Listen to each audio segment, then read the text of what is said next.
पाठ 13 पायथागोरसचा सिद्धांत। हा आहे काटकोन त्रिकोण। यामध्ये त्रिकोणाचा एक कोन काटकोन असतो आणि या काटकोनासमोरची जी बाजू असते तिला कर्ण म्हणतात। काटकोन त्रिकोणात कर्णाचा वर्ग हा इतर दोन बाजूंच्या वर्गांच्या बेरजे इतका असतो। याला म्हणायचं पायथागोरसचा सिद्धांत। काटकोन त्रिकोणात काटकोन करणाऱ्या बाजूंपैकी एक बाजू पाया म्हणून घेतात आणि दुसरी बाजू उंची म्हणून घेतात आणि मग हा सिद्धांत असाही लिहिता येतो, कर्ण वर्ग बरोबर पाया वर्ग अधिक उंची वर्ग। आता ही आकृती बघा आणि x ची किंमत काढा। त्रिकोण LMN हा काटकोन त्रिकोण दिसतोय। x हा आहे त्याचा कर्ण। पायथागोरसच्या सिद्धांताप्रमाणे कर्ण वर्ग बरोबर पाया वर्ग अधिक उंची वर्ग, म्हणून x वर्ग बरोबर 24 वर्ग अधिक 7 वर्ग बरोबर 576 अधिक 49 बरोबर 625, म्हणून x वर्ग बरोबर 625। दोन्ही बाजूचं वर्गमूळ काढू, म्हणून x बरोबर 25 एकक।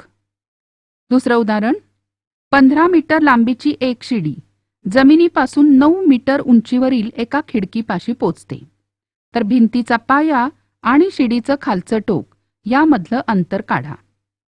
आता उदाहरणात सांगितल्याप्रमाणे आपण एक आकृती काढूया। ही उभी रेघ म्हणजे आहे भिंत। या भिंतीवर 9 मीटर उंचीवर आहे खिडकी, म्हणून ही लांबी झाली 9 मीटर। शिडीची लांबी आहे 15 मीटर, म्हणून ही आहे शिडी 15 मीटरची। हा आहे भिंतीचा पाया आणि हे आहे शिडीचं खालचं टोक। आता आपल्याला यातलं अंतर काढायचं आहे। हे अंतर x मानू। उभ्या भिंतीमुळे या ठिकाणी काटकोन तयार होतो, म्हणून पायथागोरसच्या सिद्धांताप्रमाणे 15 वर्ग बरोबर 9 वर्ग अधिक x वर्ग, म्हणून 225 बरोबर 81 अधिक x वर्ग, म्हणून 225 वजा 81 बरोबर x वर्ग। 144 बरोबर x वर्ग।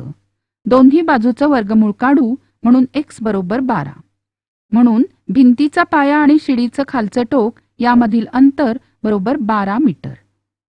पायथागोरसच्या सिद्धांतावर आधारित पायथागोरसचं त्रिकूट म्हणजे काय ते बघूया।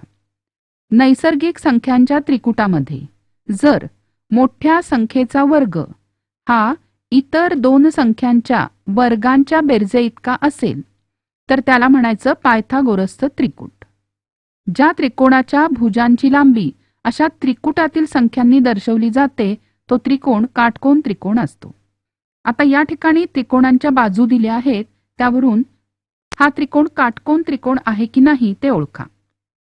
बाजूंच्या लांबी आहेत 11, 12, 15। सगळ्यात मोठी बाजू आहे 15, म्हणून त्याचा वर्ग पहिल्यांदा करू। 15 वर्ग बरोबर 225।